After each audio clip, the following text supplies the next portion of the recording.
Joe Biden didn't just open our borders, he flew illegal aliens over them to overwhelm our schools, hospitals, and communities throughout the country. Entire towns like Aurora, Colorado, and Springfield, Ohio, buckled under the weight of the migrant occupation and corruption like nobody's ever seen before. Beautiful towns destroyed. Now, just as I promised in my inaugural address, we are achieving the great liberation of America.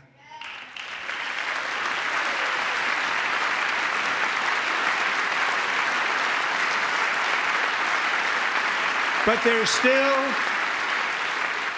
is much work to be done. Here tonight is a woman I have gotten to know, Alexis Nungari from Houston. Wonderful woman. Last June, Alexis's 12-year-old daughter, her precious Jocelyn, walked to a nearby convenience store. She was kidnapped, tied up, assaulted for 2 hours under a bridge, and horrifically murdered.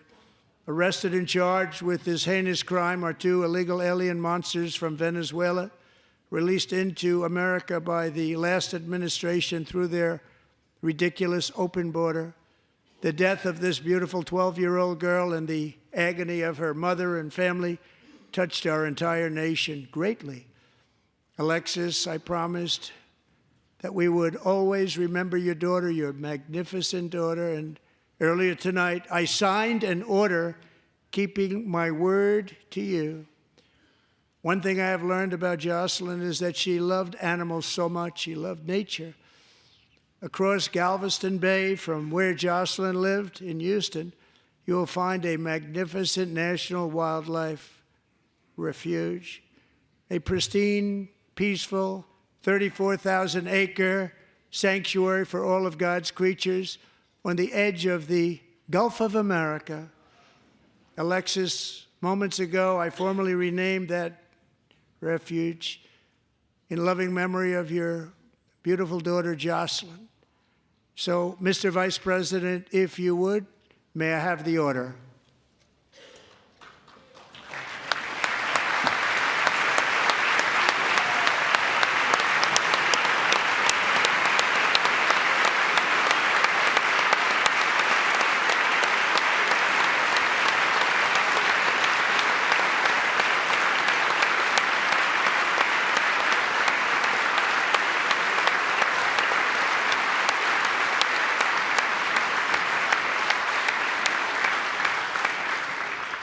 Thank you very much. All 3 savages charged with Jocelyn and Lakin's murders were members of the Venezuelan prison gang, the toughest gang, they say, in the world, known as Tren de Aragua. 2 weeks ago, I officially designated this gang, along with MS-13 and the bloodthirsty Mexican drug cartels, as foreign terrorist organizations.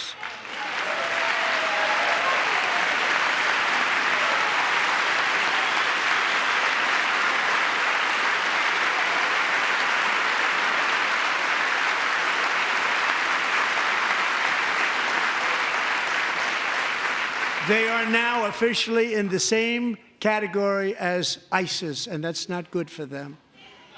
Countless thousands of these terrorists were welcomed into the U.S. by the Biden administration. But now every last one will be rounded up and forcibly removed from our country, or, if they're too dangerous, put in jails, standing trial in this country, because we don't want them to come back ever. With us this evening is a warrior on the front lines of that battle, Border Patrol Agent Roberto Ortiz. Great guy.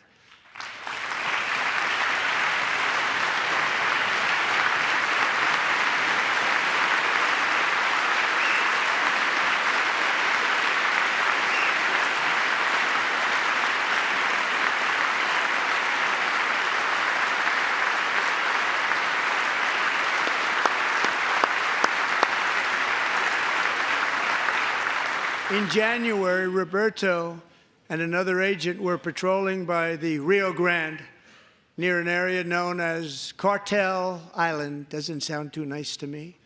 When heavily armed gunmen started shooting at them. Roberto saw that his partner was totally exposed, at great danger, and he leapt into action, returning fire and providing crucial seconds for his fellow agent to seek safety, just barely.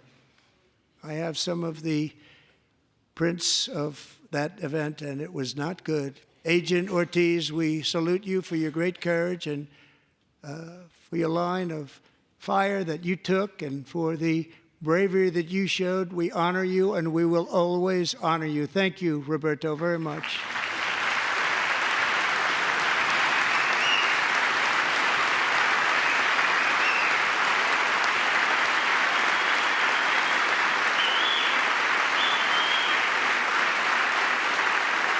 Thank you, Roberto.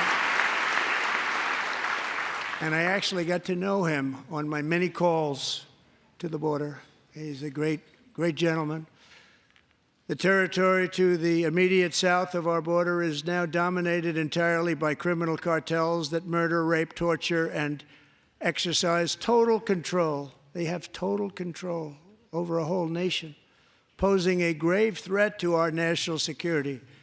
The cartels are waging war in America, and it's time for America to wage war on the cartels, which we are doing.